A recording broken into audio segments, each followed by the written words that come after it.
Yok, çıkaramiz. Görse videoni ishlab beramiz sotildi. Navbatdagi mashinamiz Malibu 2 2012-yilda ishlab chiqarilgan. Mashinamiz ikkinchi pozitsiyada, lekin lyuksiz varianti. Mashinamizda avtomat saka diskalar qo'yilgan, qora svet, yumshoq bolalar qo'yilgan, bolalar ham 70% normalniy. Tonirovkalari urilgan, ruxsatnomalari bor. Mashinamizni ishlarni monitorlar qo'yilgan. Rullari zavodskiy o'ziniki, obshipkalar ham qirilib chizilib ketmagan.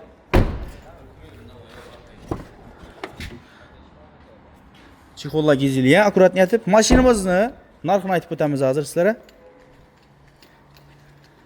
Polni paydirovkalar urilib, tayyor bo'lib turibdi mashinamiz. Mashinamizni yurgan masofasi 84 000 kilometr yurgan, metan gazli uстановка qilingan. Pokoleniya bahosi 140 million so'm. Agarda avtokredit olaman deysizlar, 10 million so'm berasizlar, 3 yil oylik to'lov 7 million 300 ming so'm chiqadi.